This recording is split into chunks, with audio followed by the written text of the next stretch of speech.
Abra sua Bíblia em 2 Samuel 6, nós vamos caminhar por uma história muito grave na palavra de Deus, uma história que revela muito acerca do nosso Senhor, a sua santidade. Nós vamos estudar, vamos aprender um pouco mais sobre a santidade de Deus hoje. E nós vamos ver, talvez, vamos encontrar em nossa vida, em nosso relacionamento com Ele, vamos descobrir que talvez estejamos aquém do que a santidade de Deus requer. É um texto em que é uma história em que parece que Deus é muito rigoroso, injusto até, mas nada disso. Nós servimos a um Deus justo e servimos um Deus santo, e Ele mostra a sua santidade através desta história que está em 2 Samuel 6. Vamos todos ler. 2 Samuel 6 diz assim, acompanhe comigo a leitura. Tornou Davi a ajuntar todos os escolhidos de Israel em número de 30.000.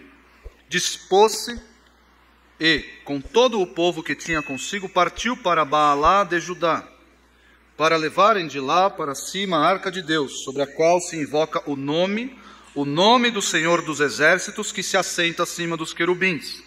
Puseram a arca de Deus num carro novo e a levaram da casa de Abinadab, que estava no outeiro, e Uzá e Aiô, filhos de Abinadab, guiavam o carro novo. Levaram-no com a arca de Deus da casa de Abinadab, que estava no outeiro, e Aiô ia diante da arca. Davi e toda a casa de Israel alegravam-se perante o Senhor com toda sorte de instrumentos de pau, de faia, com harpas, com saltérios, com tamboris, com pandeiros e com símbolos. Quando chegaram à eira de Nacon, estendeu Uzá a mão à arca de Deus e a segurou, porque os bois tropeçaram. Então a ira do Senhor se acendeu contra Uzá, e Deus o feriu ali por esta irreverência, e morreu ali junto à arca de Deus. Desgostou-se Davi, porque o Senhor irrompera contra Uzá, e chamou aquele lugar Perez Uzá, até o dia de hoje. Temeu Davi ao Senhor naquele dia e disse, como virá a minha arca do Senhor? Não quis Davi retirar para junto de si a arca do Senhor, para a cidade de Davi, mas a fez levar à casa de Obed-edom, o geteu. Ficou a arca do Senhor em casa de Obed-edom, o geteu, 3 meses, e o Senhor o abençoou e a toda a sua casa. Então avisaram a Davi, dizendo, o Senhor abençoou a casa de Obed-edom e tudo quanto tem, por amor da arca de Deus. Pois Davi, e com alegria fez subir a arca de Deus da casa de Obed-edom, a cidade de Davi. Existe um ditado bem popular que diz que de boas intenções, o inferno está cheio. Não é bíblico, algumas pessoas acham que alguns ditados estão na Bíblia, mas poderia estar, porque é uma verdade real, uma verdade verdadeira, como diziam os antigos. Não sei se os jovens fazem amigo secreto ainda hoje? Bem esporádico, está acabando, está morrendo o amigo secreto. Porque, de fato, o amigo secreto, os mais antigos aqui, que já passaram dos 30, chegando perto dos 40, costumavam fazer todo final de ano o amigo secreto. E vocês, no trabalho, na escola, às vezes até em casa, dependendo do tamanho da sua família, você fazia o tal do amigo secreto, onde você tirava ali um nome e comprava um presente. Depois de um certo tempo, comprava um presente para essa pessoa que você sorteou. E o problema é que, por mais bem intencionado que você estivesse, às vezes você não conhecia muito bem a pessoa. Você não sabia quais eram os gostos pessoais, não sabia que tipo de música ela ouvia. Antigamente se dava CD, né? CD, LP, fita cassete. Olha só, o pastor demonstrando a idade que tem, né? Mas você ia lá e comprava um presente que você julgava ser um presente adequado ao perfil daquela pessoa, com o pouco conhecimento que você tinha. E no dia da revelação do amigo secreto, era aquele constrangimento. Porque se você tirasse uma pessoa que é um amigo seu, legal, era aquela festa, brincava, mas às vezes você tirava uma pessoa que você não tinha muita familiaridade. E aí você, comprei isso aqui para você. E a pessoa abria o presente, né? A pessoa que deu o presente tinha a melhor das intenções, e às vezes a pessoa abria o presente e encontrava algo que não era do seu agrado. E tinha que dar aquele sorriso amarelo, né? Muito obrigado. E assim seguia a revelação do amigo secreto. A questão é que, irmãos, esse texto aqui vai nos mostrar, os irmãos já devem estar aí com a história fervilhando na mente, vai mostrar que, por mais bem intencionado que Uzá e Davi estivessem, não bastava.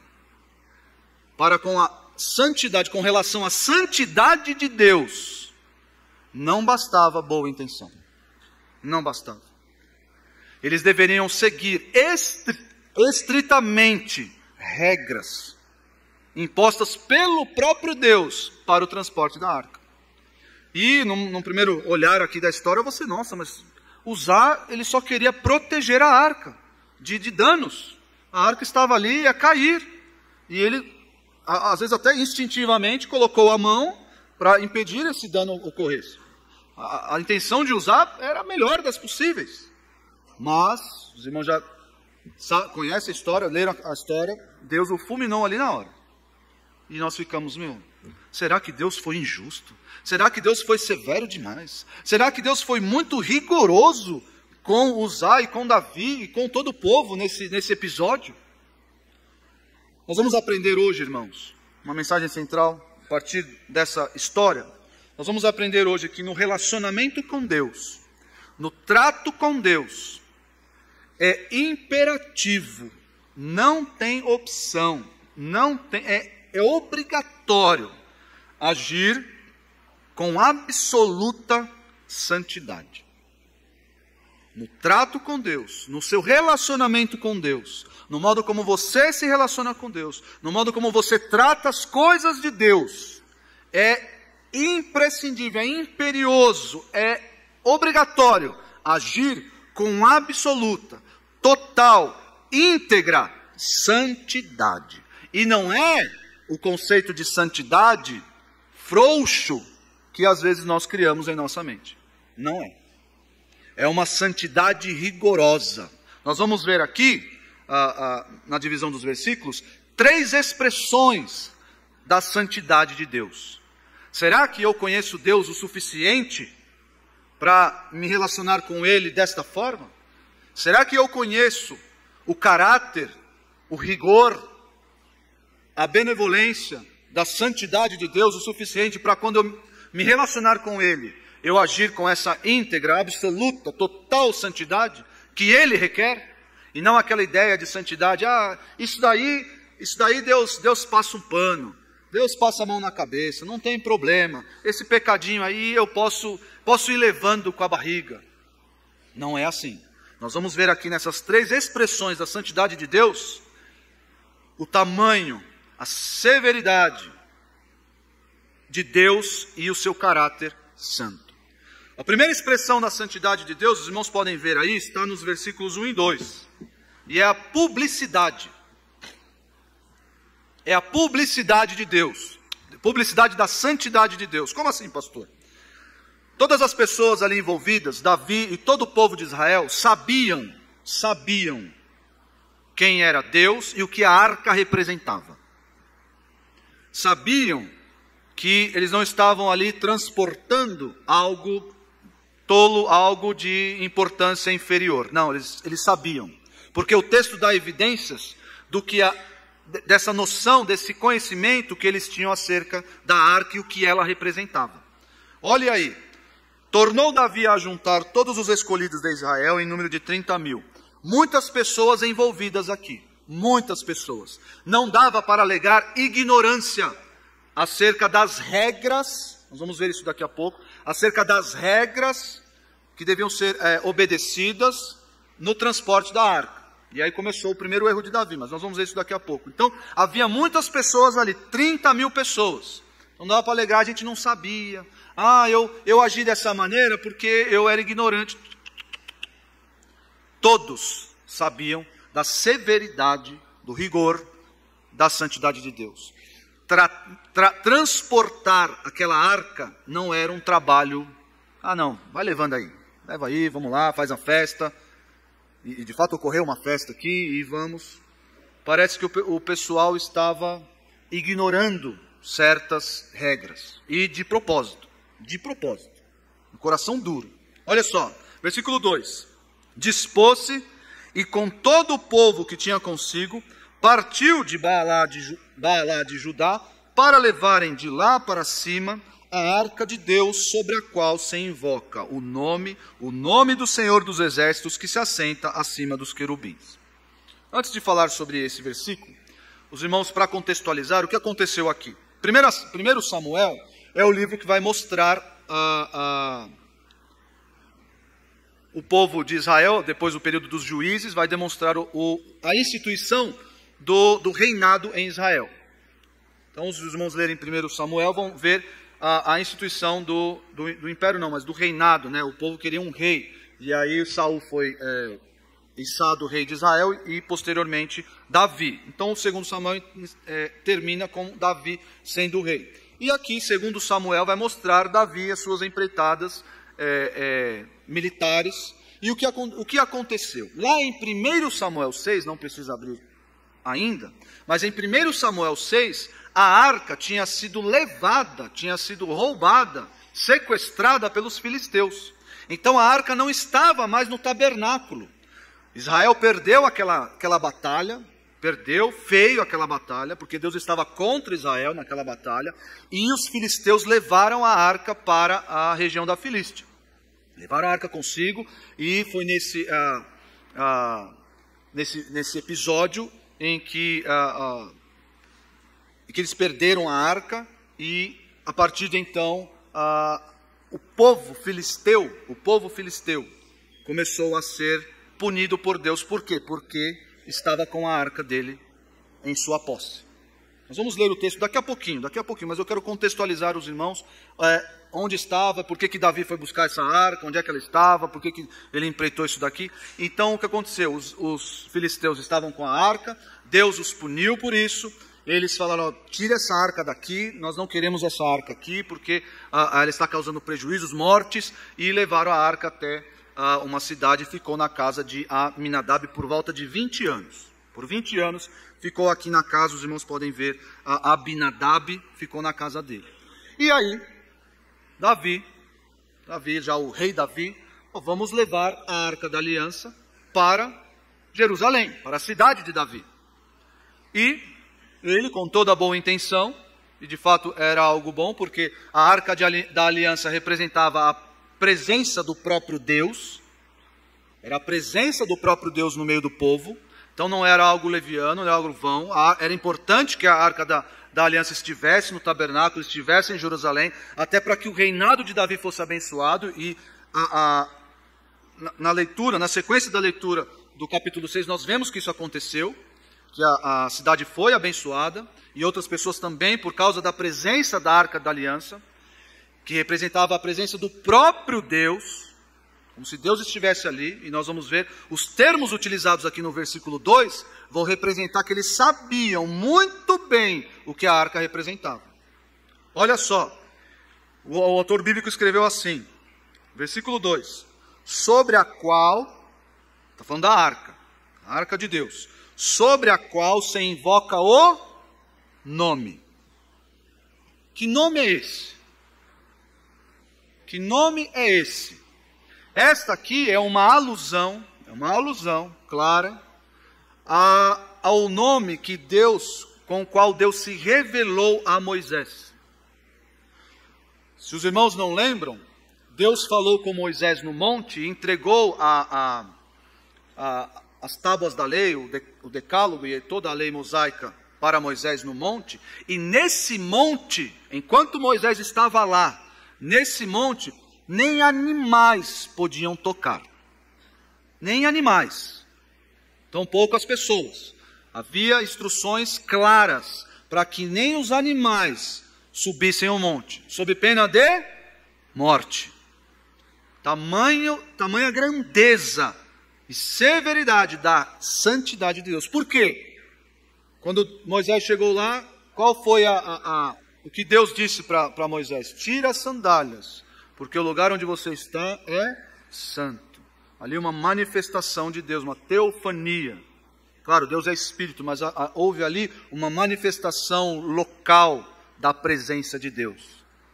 E existe essa mesma manifestação local da presença de Deus na Arca da Aliança. Não é à toa que ele usou aqui, o autor bíblico utilizou aqui, ó, sobre o qual se invoca o nome. Nós invocamos o próprio Deus por meio dessa arca aí. A arca representa a presença do próprio Deus.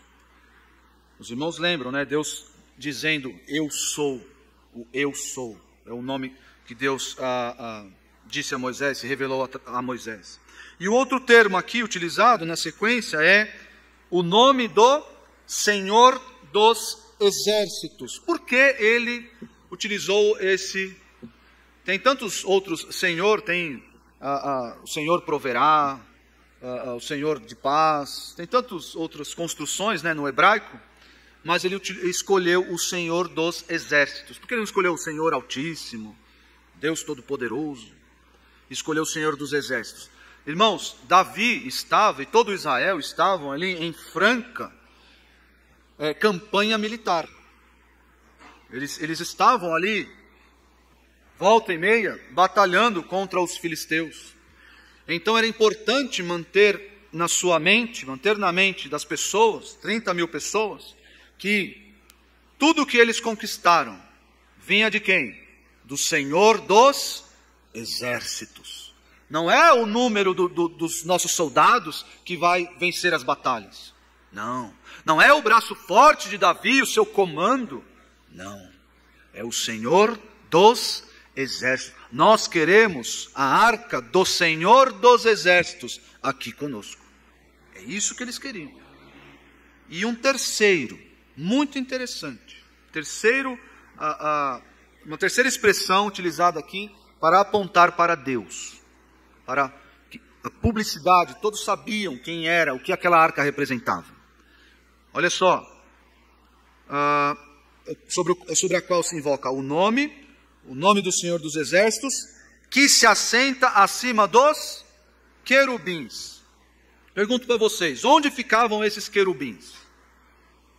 Onde ficavam? Lá no céu?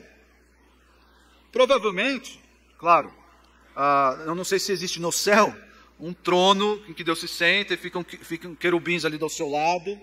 O autor bíblico utiliza esse termo em algumas passagens. O seu trono, ele se assenta no seu trono entre querubins. O autor bíblico utiliza essa figura. Mas os querubins, que ele tinha em mente aqui, são os querubins que ficavam em cima da arca da aliança. Quando falava querubim, o que o judeu lembrava? Qual era a imagem que vinha à mente do judeu desta época?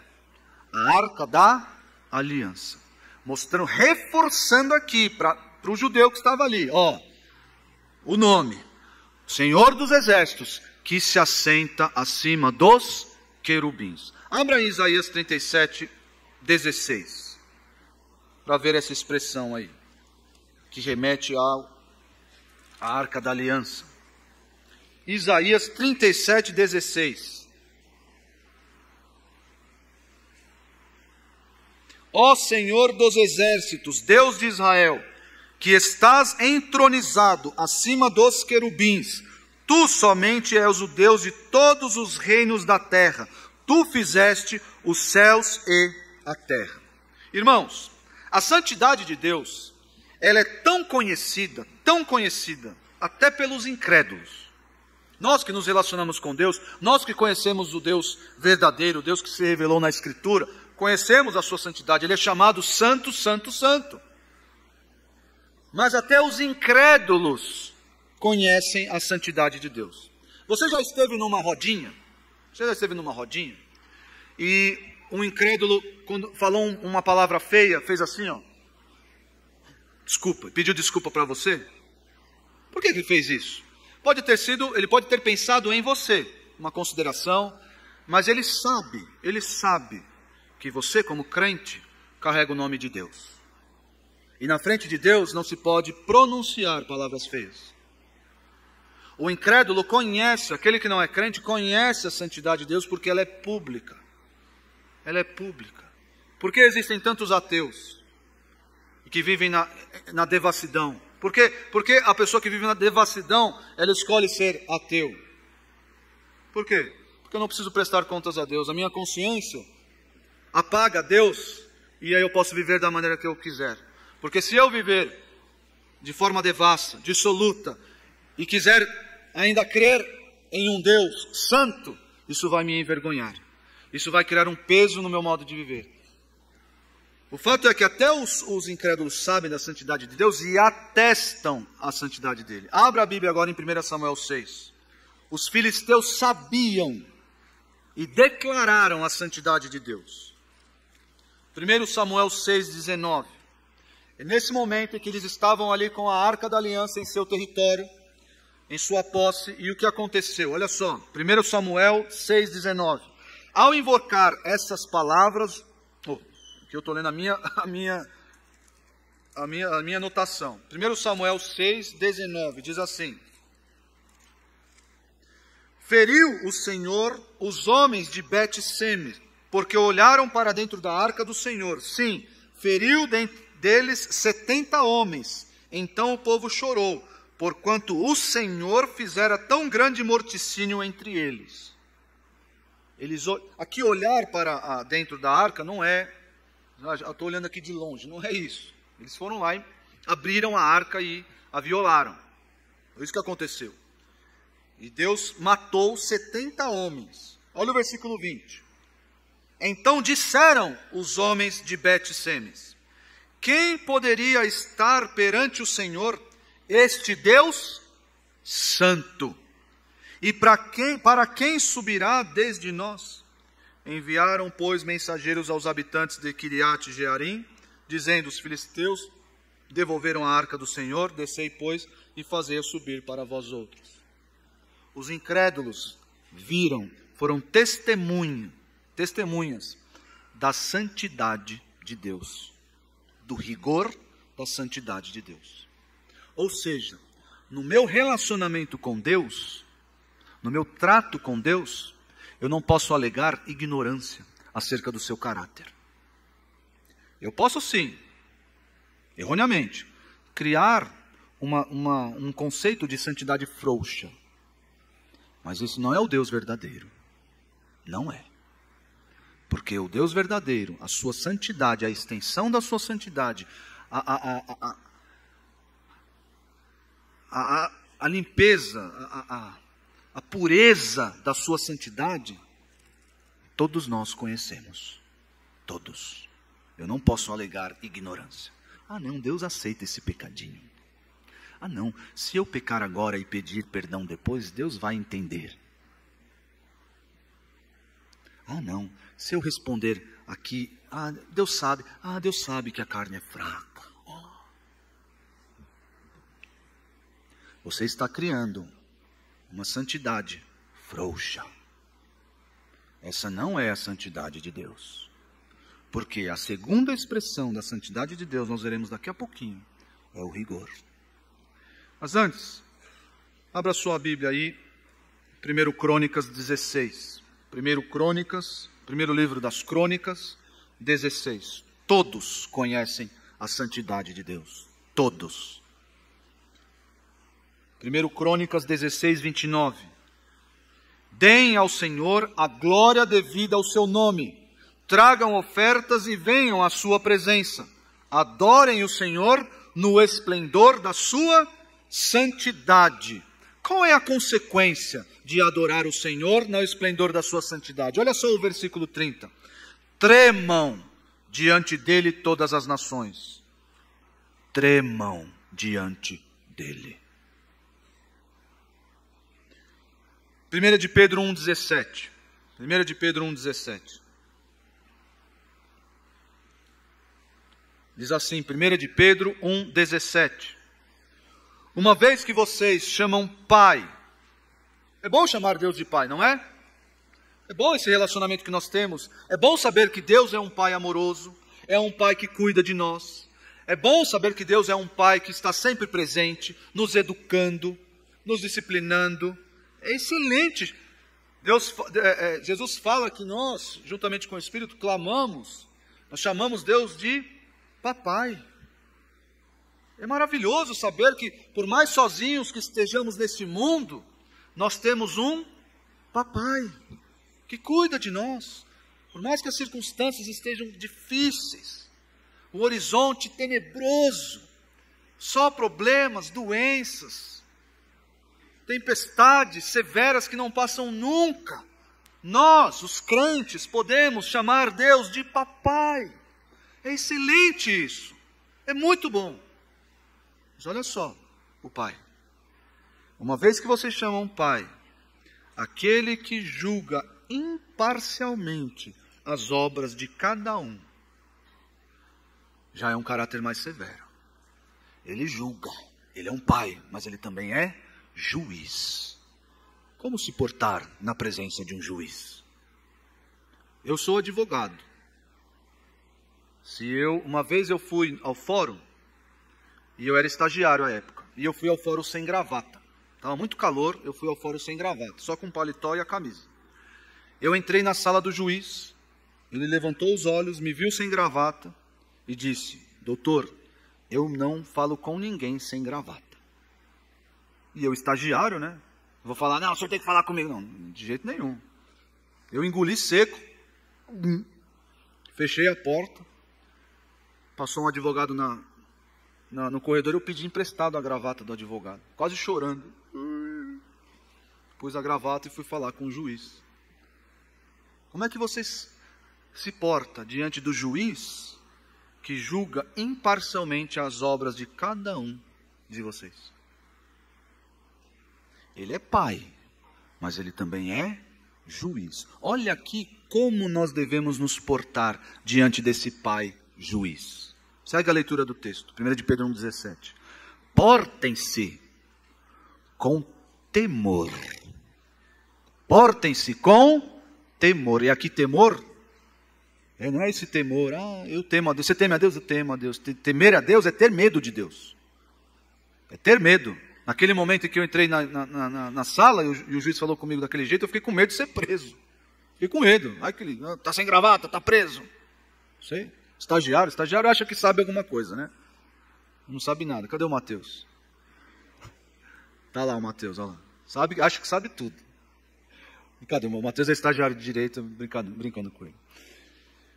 Portem-se com medo durante a jornada terrena de vocês. É assim que eu devo me apresentar diante do papai juiz. Os irmãos conhecem o meu filho, César. Conhece, né? Quem não conhece, é só ver aí algum terrorista aí andando descalço pela igreja. Sempre está descalço. Não tem ninguém que consiga colocar algo nos pés daquele menino. Está descalço. E ele é um garoto, 3 anos, muita energia. Ele é um garoto não é agitado, né? A gente acha que agitado é mal criado. Não é mal criado, é um garoto. Os irmãos conhecem, dispensa a apresentação. E quando o César está lá e faz algo errado, ele me provoca. Ele me provoca. E o César não pule no sofá. Irmãos, eu confesso que eu já não estou lidando em poucos termos com ele. César, não pule no sofá. Eu já pego a vara. Ele pode não ter medo de mim sem a vara, mas do papai com a vara. Não, papai, não, desculpa, me perdoa. Já era. Vamos para o banheiro. Não, papai, me desculpa, me perdoa. E aquele medo de fazer tremer o garoto.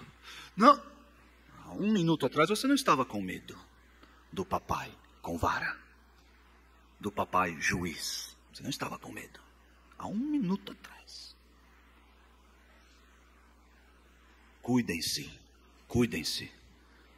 Para vocês não conhecerem o papai juiz. O papai que pega a vara. Porque a mão de Deus é pesada. Pesada demais. Deus é santo, Ele não admite malcriações. Deus é santo, Ele não admite nutrirmos pecados em nossa vida. Deus é santo, santo, santo. Ele não admite o pecado reinar em nossa vida. Não.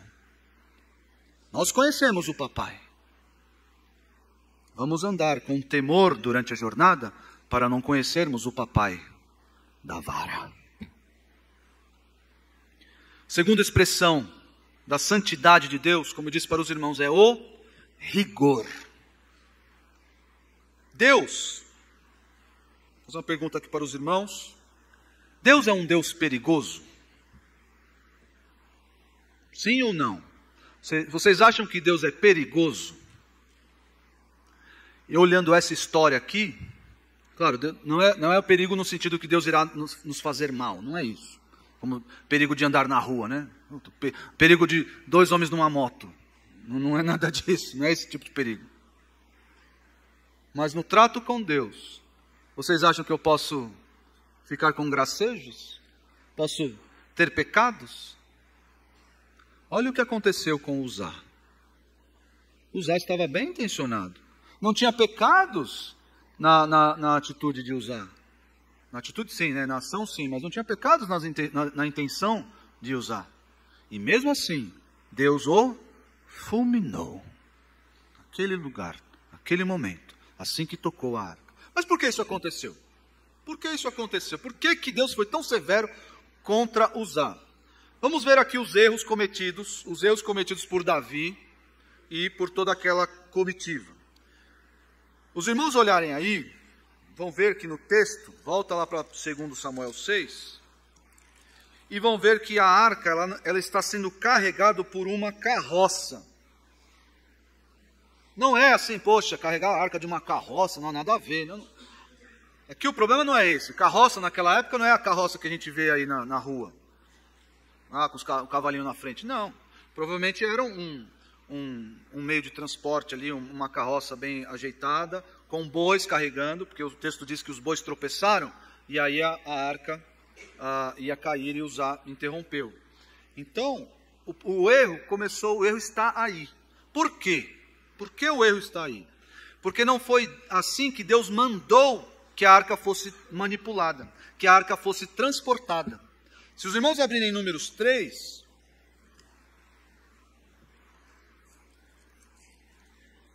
Números 3 diz, Números 3:30, diz assim, Números 3:30, o príncipe da casa paterna, das famílias dos coatitas será Elisafã, filho de Uziel. Terão eles a seu cargo a arca, a mesa, o candelabro, os altares, os utensílios do santuário com que ministram. Quem poderia manipular a arca da aliança? Os coatitas. E Uzá não era. Como a arca deveria ser transportada? Olha só Números 4. Vira aí a página, Números 4. Versículo 15. Havendo, pois, Arão e seus filhos, ao partir o arraial, acabado de cobrir o santuário e todos os móveis dele, então os filhos de Coate virão para levá-lo. Mas nas coisas santas não tocarão, para que não morram. São estas as coisas da tenda da congregação que os filhos de Coate devem levar. Olha o versículo 20. Porém, os coatitas não entrarão nem por um instante para ver as coisas santas, para que não morram. Eles são responsáveis pelo transporte, mas não podem tocar nas coisas sagradas. E olha só 7:9, ainda de Números, 7:9.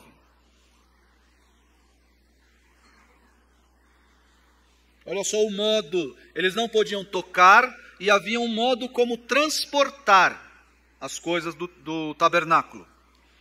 Mas, número 7:9, mas aos filhos de Coate nada deu, porquanto a seu cargo estava o santuário, que deviam levar aos... A arca da aliança, irmãos, tinha varas extensas nas suas extremidades, para que ela fosse carregada nos ombros.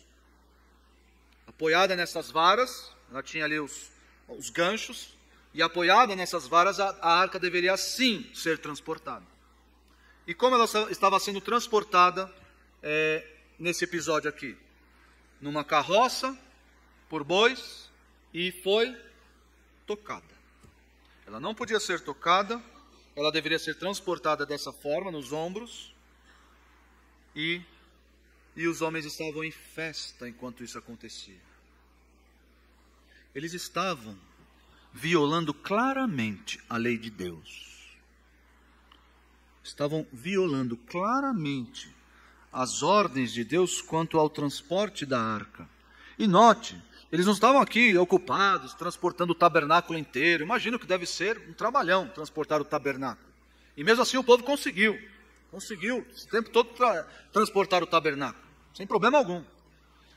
Era só a arca, Olha só o texto. Puseram a arca de Deus num carro novo e a levaram da casa de Abinadab, que estava no outeiro, e Uzá e Aiô, filhos de Abinadab, guiavam o carro novo. Levaram-no com a arca de Deus, da casa de Abinadab, que estava no outeiro, e Aiô ia adiante da arca.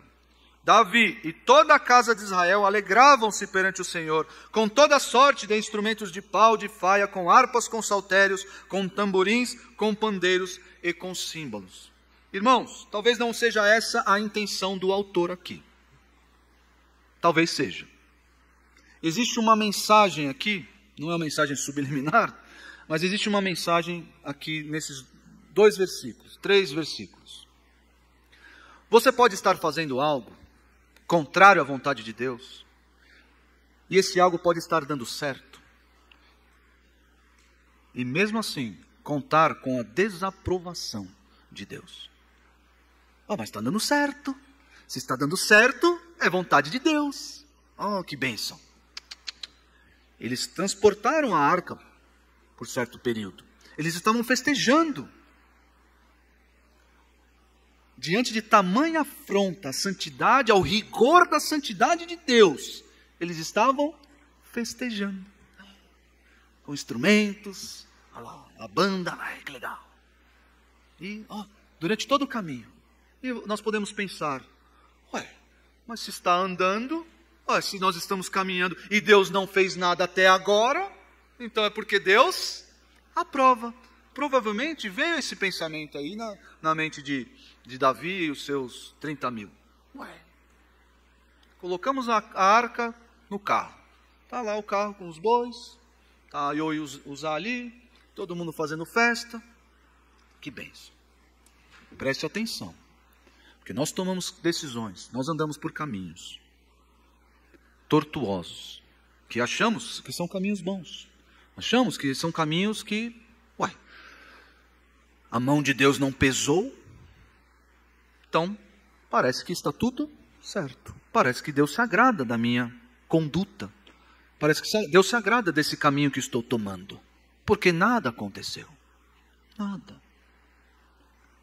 Mas a mão severa, rigorosa de Deus, um dia descerá sobre você. O texto de Hebreus 12 diz que Deus disciplina os filhos, como um pai disciplina.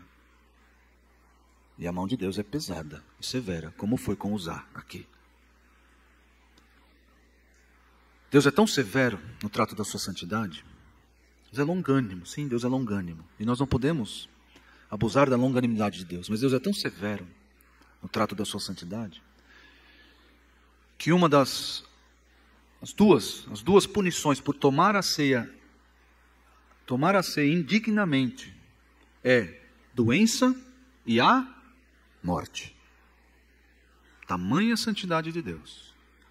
Tomei a ceia indignamente. Não aconteceu nada. Passou o mês, estou bem de saúde, estou forte. Outro mês, tomando a ceia indignamente. Não aconteceu nada. Ainda estou com esses problemas, tenho inimizades com alguns irmãos, estou vivendo uma vida torta, dupla. Tomei a ceia, nada. Um dia Deus pode te matar.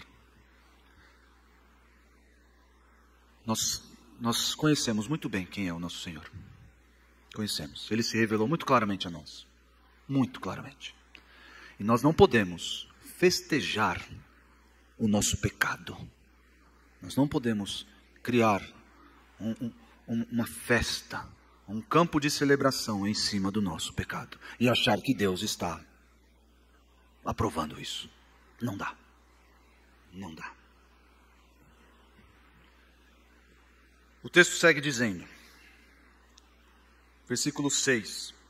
Quando chegaram à eira de Nacon, estendeu Uzá a mão à arca de Deus e a segurou, porque os bois tropeçaram. Então a ira do Senhor se acendeu contra Uzá, e Deus o feriu ali por esta irreverência, e morreu ali, junto à arca de Deus. A segunda expressão da santidade de Deus é o rigor. Deus não podia abrir exceções. Porque se Deus abre uma exceção, ele deixa de ser santo. A lei valia, a lei era conhecida por todos. Por Davi, por todos que estavam ali. Deus não podia, mas Uzá tocou, aí cria jurisprudência, né? Cria o precedente. Uzá tocou a arca e não morreu. Está escrito que se tocar morre, mas Uzá tocou a arca e não morreu. Com Deus não há exceções à regra. Com a santidade de Deus não há jeitinho brasileiro. Não há, vamos levando aqui, vamos esconder, não tem como esconder, não tem. A santidade de Deus, ela é severa, rigorosa, perigosa. Não brinque com o seu pecado. Veja Hebreus 12. Hebreus 12, 28.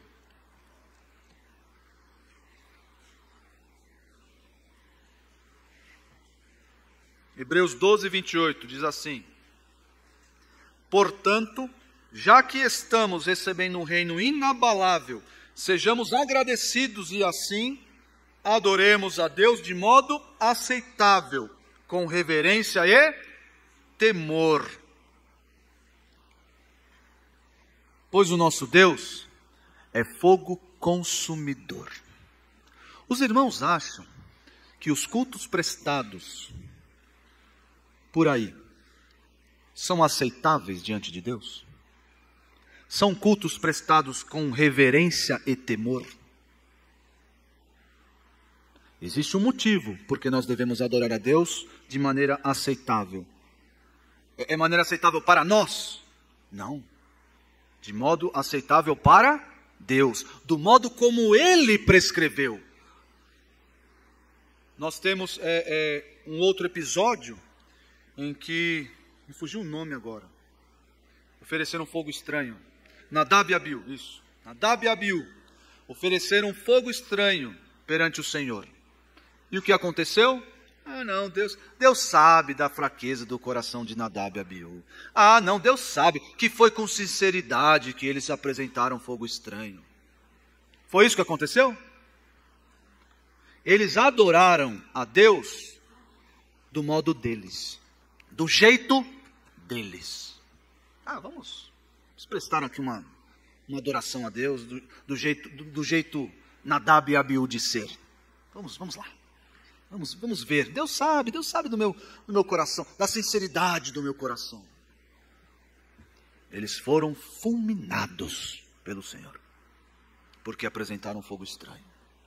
Irmãos, não só no culto solene que nós prestamos aqui, mas em todo o nosso viver, nós devemos adorar a Deus de modo aceitável, com reverência e temor, com medo de Deus.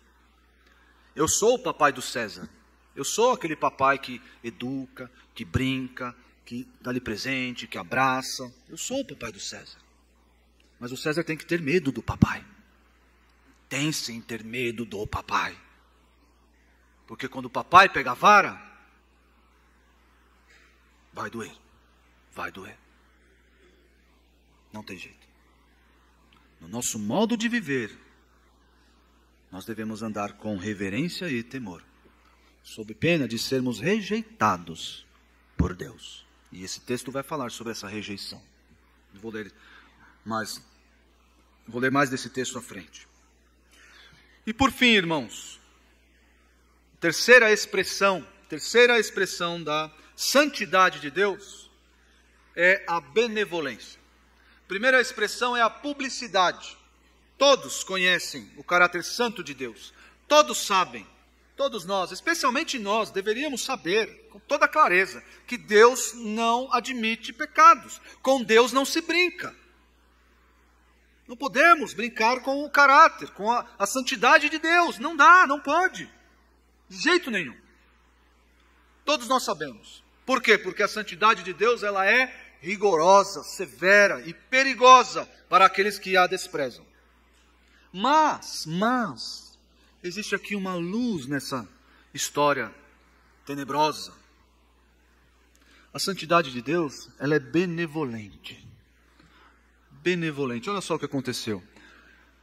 Davi ficou desgostoso. É engraçado que alguns verbos, alguns termos, nós só vemos agora na Bíblia, né? Eu ouvia muito isso quando era moleque. Estou tão desgostoso da vida. Desgostoso. Não estou mais gostando. Aí desgostou-se Davi, porque o Senhor irrompera contra Uzá. Davi falou, não quero mais. Não quero mais. E olha só que interessante. Qual foi a reação dos incrédulos, dos filisteus incrédulos, quando a mesma coisa aconteceu com eles? Quem poderá estar na presença desse Deus santo? E Davi ficou como? Não quero mais também, não brinco mais. Não brinco mais, não quero. Alguns comentaristas vão talvez seja aí forçar um pouco o que o texto não diz, mas trazendo para os nossos sentimentos, alguns comentaristas vão dizer que Davi até ficou com um pouco de ciúme de Obed-edom. Porque o texto diz que a arca foi para a casa de Obed-edom. E o que aconteceu ali? Aquela casa foi abençoada. Aquela casa foi abençoada por 3 anos. Foi abençoada por esse tempo todo, enquanto a arca esteve ali. E era por causa da presença da arca ali, presença de Deus.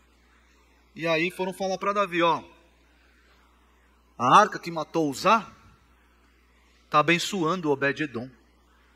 E aí Davi se animou novamente. Então, parece que a ira de Deus se aplacou.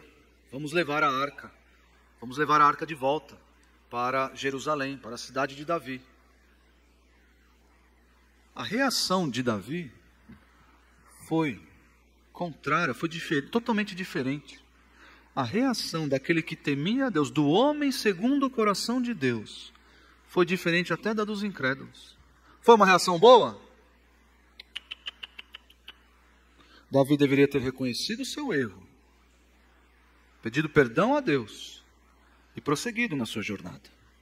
Acertado ali, não, tira a arca do carro, tira os bois daí, pega, os coatitas vêm carregar a arca e seguimos. Mas ele não fez isso. Ele ficou desgostoso. Muitas vezes, nós quando somos disciplinados por Deus, agimos da mesma forma. Agimos da mesma forma. Com mimimi, por que o Senhor está fazendo isso comigo? Eu não mereço. Por que o Senhor está sendo tão severo comigo? Foi só um pecadinho. Foi só algo tão besta. Não causou prejuízo a ninguém. A santidade de Deus é rigorosa. Mas ela é ao mesmo tempo benevolente.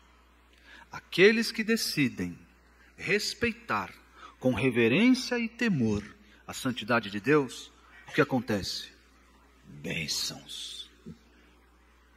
Se nós andarmos em santidade e temor, nós seremos, por Deus, abençoados. Com abundância. Porque Deus se agrada. Nós estaremos nos relacionando com Deus do modo como Ele quer. Do modo como Ele prescreveu. Então Deus vai me abençoar. Eu brinco com alguns irmãos aqui, né? Alguém fala, pastor, desculpa aí ter feito tal coisa. Eu falo, depois você quer ser abençoado, né? Depois você fala, minha vida está travada, não sei porquê. É uma brincadeira. Mas é uma brincadeira, aquelas brincadeiras com fundo de verdade. Porque nós, muitas vezes, quando andamos na nossa jornada cristã, andamos alimentando, nutrindo pecados, a nossa vida patina. Patina em que sentido? Não estou dizendo que se você andar em santidade você vai ser próspero, se você andar em santidade você vai ter o carro do ano, vai ter casas e vai... Não, nada disso, nada disso. Mas a nossa vida espiritual, nosso relacionamento com Deus, é aquele pedir de perdão à noite, sabe? Já pediu perdão assim? Senhor, perdoa a multidão dos meus pecados, amém. Ou, tamanha a nossa cara de pau, Senhor, perdoa que eu pequei, que eu fiz esse pecado hoje, perdoa. E amanhã faz de novo. E aí se apresenta todo dia diante de Deus, pedindo perdão por esse pecado que você nunca muda. Nunca muda, nunca transforma. Pode ser um temperamento errado, uma pornografia assistida, uma desonestidade aqui, uma mentira contada. Você vai lá com a cara lavada, Senhor, me perdoa. E amanhã, de novo. Depois de amanhã, de novo. Fica patinando. Não cresce espiritualmente. Não cresce até moralmente, como pessoa. Não cresce. Por quê? Porque está alimentando um pecado. Porque tem um pecado escondido aí. Travando, por assim dizer, a sua vida. Quando nós andamos com Deus em santidade e temor, nós crescemos. Nós somos abundantes. Nós servimos os irmãos, nós testemunhamos com mais intrepidez, nós não ficamos medrosos diante das circunstâncias, nós temos coragem para testemunhar, para falar de Cristo, para viver nesse mundo mau, quando nós andamos em santidade, reverência e temor. Isso acontece, porque a santidade de Deus é benevolente.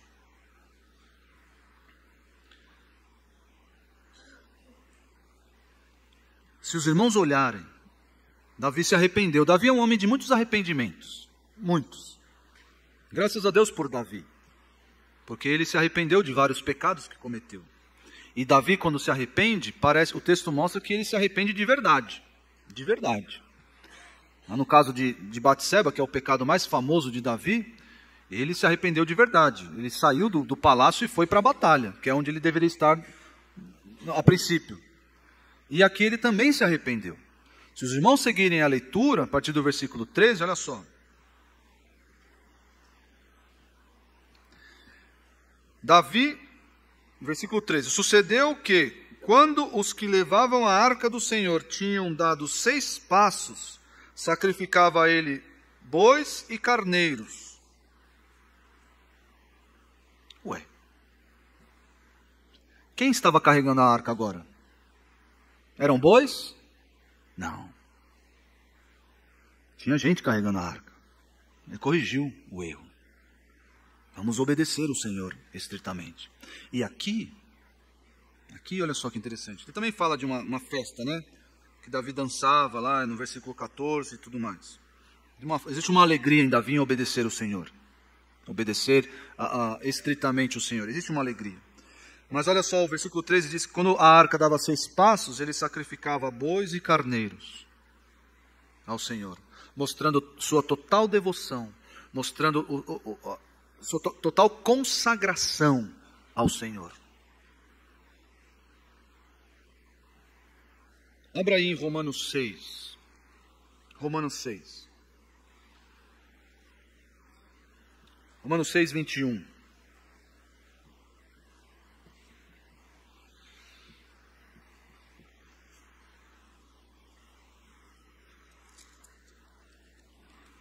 Romanos 6,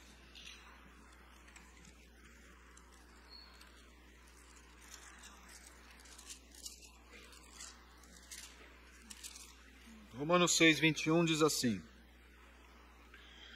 Naquele tempo, que resultados colhestes?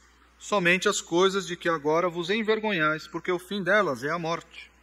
Agora, porém, agora que nós somos crentes, libertados do pecado, transformados em servos de Deus, tendes o vosso fruto para a santificação e, por fim, a vida eterna. A santidade de Deus é benevolente. Quando eu me santifico, Deus é bondoso, Deus é benevolente comigo, Deus me abençoa. Deus me abençoa. E eu cresço, amadureço, ando com Deus, conheço mais a Deus. Eu não posso dizer que Deus, quando nós nos santificamos, que Deus nos abençoa materialmente. Isso não é garantia. Até porque Jó, o texto de Jó diz, Jó era temente a Deus, orava pelos seus filhos. Jó parecia um homem bem santo. E olha só o que aconteceu com ele. Olha só. Nós podemos dizer que Deus deixou de ser benevolente com Jó? Podemos? Porque a benevolência de Deus não se expressa necessariamente. Pode sim se expressar em bênçãos materiais, uma casa cheia de filhos, pode sim, não tem problema. Deus é generoso.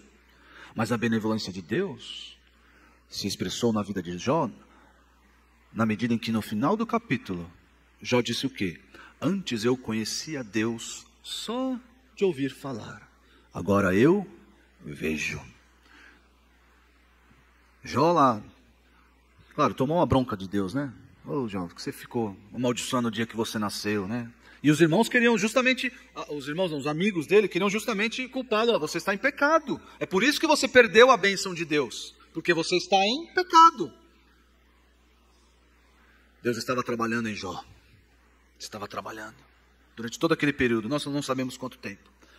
Mas sabemos que a benevolência de Deus estava com Jó. Porque ele não blasfemou. Ele não imputou a Deus culpa alguma daquilo que lhe sobreviera. E ele, no final de tudo, conheceu ainda mais o Senhor.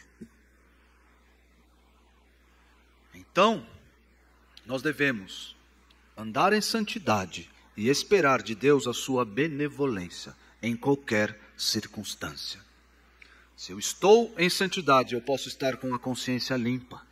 Por que isso me veio? Por que essa doença me veio? Será que eu tomei a ceia indignamente? Não, não tomei.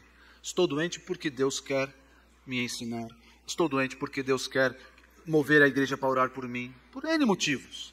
Deus continua sendo benevolente para comigo.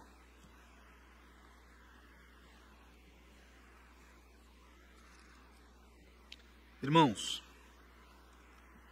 a mensagem central diz assim: no relacionamento com Deus, é imperativo agir com absoluta santidade. Porque a santidade de Deus, ela é pública. A santidade de Deus, ela é rigorosa. E a santidade de Deus, ela é benevolente. Não dá para obedecer a Deus do nosso jeito. Há prescrições claras e restritas, acerca do modo como nós devemos nos relacionar com Deus. Eu não posso assistir filmes pornográficos. Ah, mas esse filme aqui, ele tem... não. Eu não posso usar um palavreado frouxo. Ah, eu falo um palavrão aqui, acolá, mas Deus sabe. Não. Eu não posso ser uma pessoa explosiva. Não, eu seguro, mas às vezes eu me irrito. Não. Ah, eu não posso.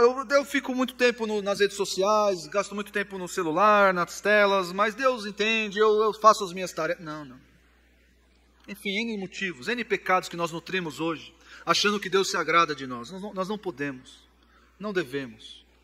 Ele é o nosso Senhor, Ele é o nosso Pai. Nós não podemos desprezar o nosso Pai, sob pena de conhecermos o juiz. O mesmo Deus, que é Pai, se apresentará a nós como juiz, se nós o desprezarmos, se nós desprezarmos a sua santidade.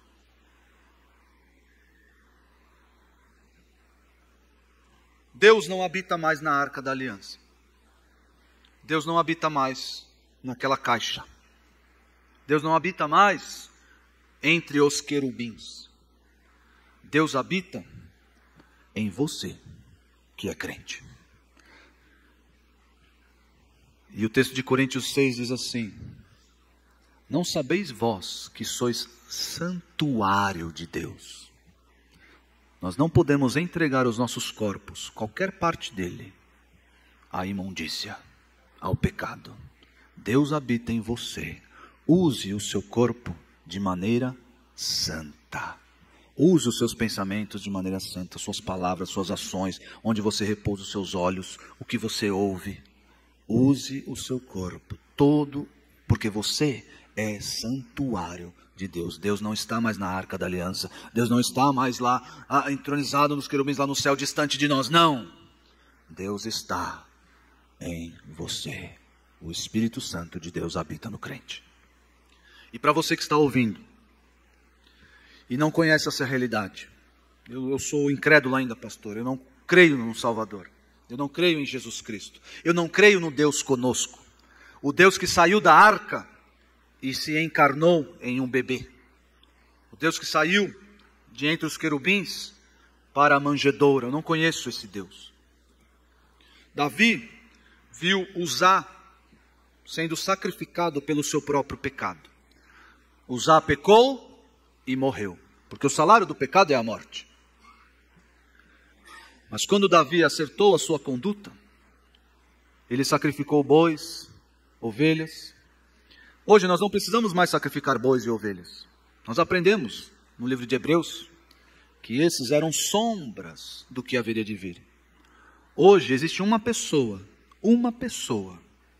em que você deve confiar, que você deve entregar a sua vida, todo o seu ser, para que você, diante desse Deus santo, diante de quem você haverá de prestar contas, um dia você que está aqui se apresentará diante desse Deus santo. E se você não confia no Cordeiro de Deus, você desfrutará da morte de Uzá, a morte eterna. Mas se você confiou, abraçou, entregou a sua vida ao Salvador Jesus, ao Cordeiro sacrificado pelos seus pecados, você um dia poderá ver Deus. Um dia você poderá se apresentar diante do Deus Santo, Santo, Santo. Só assim. O texto de Hebreus 2:12 diz, fala acerca da santidade, sem a qual ninguém verá o Senhor. Vamos orar.